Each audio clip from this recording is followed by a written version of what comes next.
चारों ओर सिवाय हवाएं और शोर के अलावा कुछ भी नहीं था। राजन को आज घर लौटने में रात के सन्नाटे को वो अपनी साइकिल से चीरता हुआ चला जा रहा था। वो गांव की नदी तक पहुंचा ही था कि तभी उसे नदी के पास एक काला साया दिखाई दिया जो नदी के किनारे पानी को घूरे जा रहा था। इतनी रात को नदी के पास देखकर राजन के ना जाने क्यों रोंगटे खड़े हो गए, मानो उसके पैर साइकिल के पैडल पर जम गए हो। राजन कपकपाते हुए होठों से बोला, कौन है वहाँ पर? राजन ने इतना बोला ही था कि अचानक वो साया बिजली की रफ्तार से दौड़ता हुआ राजन के नजदीक आ गया। राजन की नजर जैसे ही उस साए से एक भयानक चीख निकल गई। अर्जुन का सारा ध्यान ड्राइविंग पर था। उसकी पत्नी शिखा कार में ड्राइविंग सीट के बगल में बैठी हुई एक मैगजीन पढ़ रही थी। शिखा ने मैगजीन रखकर अर्जुन की ओर देखकर कहा, और कितनी दूर रह गया है तुम्हारा गाँव अर्जुन? बस 2 घंटे में हम पहुंच जाएंगे। तुम्हारे चेहरे पर इतनी टेंशन क्यों है? टेंशन क्यों नहीं होगी शिखा, मैंने अपनी माँ को बगैर बताए तुमसे लंदन में शादी तो कर ली। पता नहीं माँ तुम्हें देखकर कैसे रिएक्ट करेगी। डोंट वरी अर्जुन, मुझ पर भरोसा रखो, मेरी मेरी है। आई होप शिखा कैसा ही हो, लेकिन मानो अगर ऐसा हुआ ना तो मेरे ऊपर से एक बहुत बड़ा बोझ उतर जाएगा। अब मुस्कुरा भी दो यार। अच्छा तुम बता रहे थे कि गांव में तुम्हारी बहुत बड़ी हवेली बनी हुई है, कुछ बताओ ना अपनी हवेली के बारे में। अरे 15 मिनट में हम वैसे भी पहुंचने वाले हैं, तुम खुद देख। कुछ ही देर में अर्जुन अपने गाँव वीरपुर अपनी हवेली में खड़ा हुआ था। अर्जुन की माँ अर्चना देवी अर्जुन के स्वागत के लिए हवेली के बाहर खड़ी हुई थी। अर्जुन ने दौड़कर अपनी माँ के पैर छुए। ये शिखा है माँ, मेरी पत्नी, हम दोनों ने लंदन में शादी कर ली। अर्जुन की बात सुनकर अर्चना देवी मुस्कुराकर बोली, कोई बात नहीं बेटा, एक ना एक दिन तो तुझे शादी करनी ही थी। इतना बोलकर अर्चना ने अपनी बहू को गले लगा लिया और वो अंदर आने का इशारा करती हुई वहाँ से चली गई। अर्जुन को अपनी माँ का ये बिहेवियर देखकर बहुत ज्यादा हैरत हुई। उसे उसकी माँ इस बार बहुत बदली हुई सी लगी। अर्जुन पूरे 10 साल बाद लंदन से आया था। खोया हुआ था कि उसके कानों में उसकी पत्नी शिखा की आवाज टकराई। अब क्या बाहर ही खड़े रहने का इरादा है क्या? अंदर नहीं चलोगे? कौन से ख्यालों में गुम हो गए? मुझे लगा था माँ को मेरी शादी के बारे में जानकर बुरा लगेगा, मगर माँ को अजीब आदमी हो, ये तो अच्छी बात है, मुझे मेहनत करने की जरूरत ही नहीं पड़ी। चलो अब अंदर भी चलो। अर्जुन और शिखा अंदर की ओर चले गए।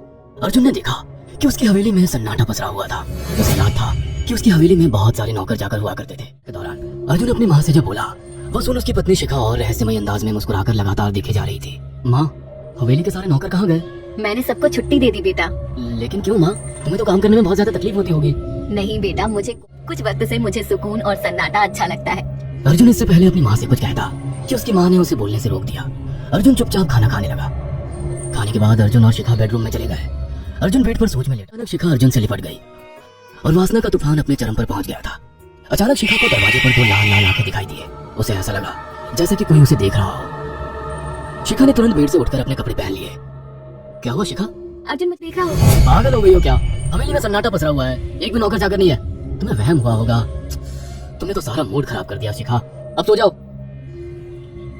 उस रात अर्जुन तो गए, मगर शिखा की आंखों से नींद कोसों दूर थी। अगली सुबह शिखा जल्दी उठकर किचन की ओर चली गई, मगर उसने देखा कि उसकी सास अर्चना नाश्ता तैयार कर चुकी थी। माँ, आपने तकलीफ क्यों की? शिखा की बात सुनकर उसकी सास अजीब से अंदाज में शिखा की ओर देखने लगी।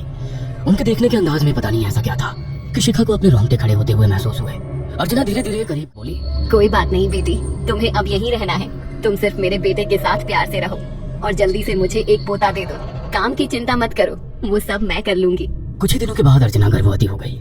उसे हवेली ज्यादा वक्त हो चुका था और इन 6 महीनों में उसने नोट किया कि जब से वो गर्भवती हुई है, उसकी सास अचानक से आकर उसके पेट पर हाथ फेर देती और अजीब से अंदाज में उसके पेट को घूरने लगती। शिखा ने तंग आकर अर्जुन से कहा, अर्जुन मुझे तुम्हारी माँ का बिहेवियर बड़ा अजीब लगता है। तुम्हारी माँ जब देखो मेरे पेट पर आकर। अरे माँ को अपने पोते के आने का बेसब्री से इंतजार है शिखा, इसमें अजीब लगने वाली क्या बात है? मैं तुम्हें कैसे समझाऊं? मैंने माँ की आंखों में एक अजीब सी चमक देखी है। शिखा के मुंह से अचानक से एक अल्फाज निकल गया, जैसे किसी डायन की आंखों में होती है। शिखा की बात सुनकर अर्जुन का गुस्सा 7वें आसमान पर पहुंच गया। वो गुस्से से चीखते हुए बोला, खबरदार शिखा, आगे एक शब्द मेरी माँ के तो मुझसे बुरा कोई नहीं होगा। तुम्हें शर्म आनी चाहिए शिखा, जब से तुम यहाँ पर आई हो तब से मेरी माँ तुम्हारी कितनी चिंता करती है। वह तुम्हें समय से खुद नाश्ता बनाकर देती है, खाना देती है, यहाँ तक कि हवेली की साफ सफाई भी वो अकेली करती है। क्या बोलूं अब तुमसे, शर्म आती है मुझे तुम्हें अपनी पत्नी कहते। अर्जुन गुस्से से कमरे से निकल गया। शिखा अर्जुन से बहुत कुछ कहना चाहती थी, मगर कह नहीं पाई। उसने महसूस किया था कि चाहे कितनी भी तेज आंधी और तूफान आए, मगर हवेली के अंदर धूल की एक परत तक नहीं जमती थी। और दिन ब दिन अर्चना के चेहरे की झुर्रियां कम होती जा रही थी, मानो वो जवान हो रही हो। शिखा के अब 9 महीने कंप्लीट हो चुके थे और एक रात अचानक उसे प्रेगनेंसी पेन होने लगी। वो दर्द से तड़पने लगी। ये देखकर अर्जुन घबरा गया। वो दौड़ा दौड़ा माँ को बुलाकर लाया और बोला, शिखा को किसी अच्छे हॉस्पिटल में एडमिट कराना होगा। अर्जुन ने देखा कि उसकी माँ ने उसकी बात को सुना ही नहीं। वो तो बस शिखा के गर्भ की ओर आंखें फाड़ फाड़ कर देखी जा रही थी। अर्जुन एक बार चिल्लाकर कहा, माँ, हमें शिखा को इसी वक्त हॉस्पिटल में एडमिट कराना होगा। नहीं, शिखा की डिलीवरी हॉस्पिटल में नहीं। लेकिन इस हवेली में आपके और मेरे अलावा कोई नहीं है। तभी शिखा दर्द से तड़पने लगी। अर्जुन ने अपने बेटे को धमकी देकर कमरे से बाहर निकाल दिया और दरवाजा बंद कर लिया। अर्जुन हक्का बक्का रह गया। अर्जुन दौड़ता हुआ गांव की ओर गया। उसने देखा कि गांव में एक पेड़ के नीचे गांव के सभी बुजुर्ग इकट्ठे थे। उनके हाथों में जलती हुई मशालें थी। अर्जुन उनके पास पहुंच गया और बोला, बीवी को प्रेगनेंसी दर्द हो रहे हैं, आप प्लीज किसी भाई को बुला लीजिए, जितना पैसा चाहिए देने को मैं तैयार हूँ। तभी उसके कानों में गांव के सरपंच की आवाज टकराई, बेवकूफ लड़के, तू अपनी बीवी को एक डायन के यहाँ पर मरने के लिए छोड़ आया। क्या कहना चाहते हो आप? और जानते हैं आप क्या कह रहे हैं? वही जो तू सुन रहा है। तेरी माँ गाँव वालों के हाथों में जो मशाले देख रहा है ना, हम तेरी ही हवेली में आग लगाने जा रहे थे। तेरी माँ ने इस गांव में ना जाने कितने नौजवानों को मार कर खाया है। तेरी माँ एक डायन है। लगता है आपका दिमाग खराब हो गया है। आप जानते भी हैं मैं कौन हूँ? हाँ मैं जानता हूँ।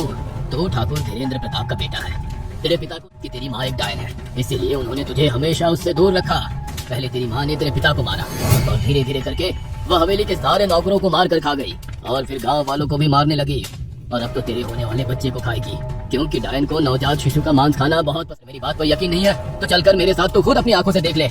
इतना कहकर सरपंच अर्जुन को लेकर हवेली की ओर चल पड़ा।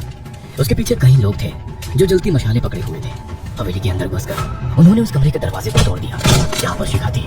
कमरे का मंजर देखकर अर्जुन के रोंगटे खड़े हो गए। माँ एक बेहद भयानक रूप में उसके बच्चे का मांस खा रही थी और उसकी पत्नी शिखा फर्श पर मरी हुई पड़ी थी और पूरा फर्श खून से लाल था।